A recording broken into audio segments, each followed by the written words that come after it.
কংগ্ৰেছ চাফা হৈ গ'ল আৰু ৰাইজৰ দলৰ নেতাগৰাকীয়ে যি দাবী কৰি আহিছিল ২৬ চনত খেলিব এইবোৰ যি মানে আকাশত চাং পাতা বুলি ক'ব পাৰি সেয়াও ৰাইজৰ দলো চাফা হৈ গ'ল ইয়াত আৰু অন্য ৰাজনৈতিক দলটো চাফাই সেইকাৰণে এটা মোৰ ভাল লাগিল মই মইনিমচি ৰাইজক ধন্যবাদ জনাম আমাৰ মাননীয় মুখ্যমন্ত্ৰী ডক্টৰ হিমন্ত বিশ্ব শৰ্মা ডাঙৰীয়া আৰু দেশৰ প্ৰধানমন্ত্ৰী নৰেন্দ্ৰ মোদী ডাঙৰীয়াৰ প্ৰতি বিশ্বাস প্ৰদৰ্শন কৰিলে আৰু আমাৰ বিজেপি দলক যথেষ্ট মানে য'ত বিজেপি কেতিয়াও হয়তো জিকাই নাছিলে ৱাৰ্ড সদস্য বা আঞ্চলিক বা জিলা পৰিষদটো হয়তো জিকাই নাছিল তেনে জেগাতো আমাক বিপুল সঁহাৰি জনালে ৰাইজে মই ৰাইজক বহু ধন্যবাদ জ্ঞাপন কৰিছোঁ ইয়াত অসম গণ পৰিষদ দলৰ তৰফৰ পৰা এটা উৰা বাতৰি ওলাব চেষ্টা কৰিছিলে সকলো নেতাই কৰিছিলে বুলি মই নকওঁ আংশিক কিছু নেতাই এটা বেলেগ ধৰণৰ পৰিৱেশ এটা সূচনা কৰিব চেষ্টা কৰিছিলে তেওঁলোক ইতিমধ্যে বিধ্বস্ত হৈ গ'ল আৰু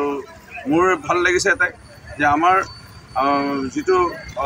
আমাৰ ভাৰতীয় জনতা পাৰ্টি দলৰ প্ৰাৰ্থীসকলক বিপুল সঁহাৰি জনোৱাটো মই যথেষ্ট আনন্দিত হৈছোঁ আৰু এই জয় আমি ভাৰতীয় সৈনিকৰ বাবে উৎসৰ্গা কৰিছোঁ আৰু ভাৰতীয় সৈনিকসকলৰ বাবে মোৰ এটা আত্মবিশ্বাস আছিলে যে আমাৰ কাৰণ মই প্ৰায় ১.৫ বছৰৰ সমষ্টি পুনৰ নিৰ্ধাৰণৰ পিছতে নতুনকৈ অন্তৰ্ভুক্ত হোৱা পূৰ্বৰ তিয়ক সমষ্টি এই নটি পঞ্চায়ত এটা বৃহৎ অঞ্চল এই অঞ্চলৰ ৰাইজক মই প্ৰায় ২ বছৰ ধৰি সেৱা আগবঢ়াই আহিছিলোঁ ৰাসতে হওক বিহুতে হওক দুৰ্গা পূজাতে হওক ইয়াত ঈদতে হওক ইয়াত নাম ইয়াত গৰখীয় বা সভাই হওক ক'ৰবাত কেতিয়াবা যদি ক'ৰবাত দুৰ্ঘটনা পতিত হৈছে কোনোবা কৃতি ছাত্ৰ ছাত্ৰী কোনোবা ভালধৰণে পাছ কৰিছে তেনেকুৱা সম্বৰ্ধনা জনোৱা বানপানী হোৱাত মই খবৰ ল'বলৈ অহা ইয়াত বিভিন্ন বান ৰিং বান কেতিয়াবা ছিঙিছিল তাত আহি পেলাই খবৰ লোৱা ইয়াত বিভিন্ন জ্যেষ্ঠ নাগৰিকসকলৰ লগত মই মত বিনিময় কৰি থকা শ্ৰীমন্ত শংকৰদেৱ সংঘ বা নাম ধৰ্ম সমাজ ভাগৱতী সমাজ প্ৰত্যেক সমাজৰ লগত মই জড়িত হৈ গৈছিলোঁ আৰু মোৰ আপোনদৰে হৈ পৰিছিলে অঞ্চলৰ এটা মোৰ বিশ্বাস আছিলে তেওঁলোকে মোৰ প্ৰতি অলপ নিশ্চয় সহানুভূতিৰে চাব আৰু মোৰো আহ্বানটো ৰক্ষা কৰিব আৰু ৰাইজে ৰক্ষা কৰিলে মই ৰাইজক বহুত কৃতজ্ঞতা জ্ঞাপন কৰিছোঁ হৃদয়ৰ পৰা মানে ধন্যবাদ জ্ঞাপন কৰিছোঁ উৰুৱাই দিছিলোঁ ২১ চনৰ যেতিয়া উপনিৰ্বাচনত তেওঁ আহি পেলাই কৈছিলে তুলনি বিয়া ৰূপজ্যোতি কুৰ্মীক খাব নিদিওঁ বুলি তেওঁ যেতিয়া ইয়াত মানে কৈছিল তেতিয়া মই যিটো এটা হাঁহি মাৰিছিলোঁ সেই হাঁহিটো আৰু নামাৰোঁ আৰু অসমৰ ৰাইজে জানে সেই হাঁহিটো সেই হাঁহি মাৰিয়ে তেওঁক মই এই কথাষাৰ উৰাই দিছিলোঁ আৰু এইবাৰ মই জানিছিলোঁ যে তেওঁৰ কথা ৰাইজে নুশুনে তেওঁ শিৱসাগৰত মই আকৌ কৈছোঁ শিৱসাগৰত শৃংখল চলিহা ডাঙৰীয়াকে লৈ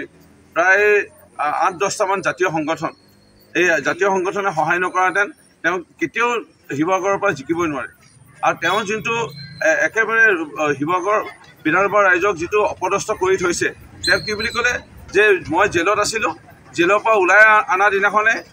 ৰাইজে বোলে আধা বোলে জয় হ'লে ৰাইজৰ সমস্যাৰ সমাধান হ'লে এইটো কিবা কথা হ'ল নেকি এটা সমষ্টিত বিভিন্ন সমস্যা থাকে আজি খোৱা পানী হ'ব পাৰে ৰাস্তা হ'ব পাৰে আৰু বিভিন্ন দিশসমূহ সেই সমষ্টিত থাকিব পাৰে জলসিঞ্চন পৰা আদি কৰি বিভিন্ন বিদ্যুতৰ সমস্যাৰ পৰা আদি কৰি বিভিন্ন সমস্যা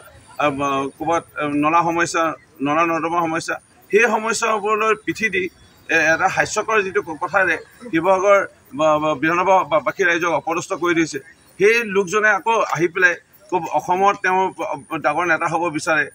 কেতিয়াবা মুখ্যমন্ত্ৰী হ'ব বিচাৰে নিজৰ সমষ্টিত অহা জিকিব পাৰিব নাই সেইটো এতিয়া ৰাইজে এতিয়া সেইটোকে কথা বতৰা পাতি আছে আৰু থাকিল কথা ইয়াত আহি পেলাই তেওঁ আকৌ ফিতা হিমাৰি কথাৰে যিটো কৈছিল ২৬ত ইয়াত ইলেকশ্যনত উঠিব যিটো গতি তেওঁতো মানে অহাবাৰ চাগে ৱাৰ্ড পঞ্চায়তৰ প্ৰেচিডেণ্ট AP মেম্বাৰটো দূৰৰ কথা ৱাৰ্ড মেম্বাৰ উঠিলেও তেওঁ হাৰিব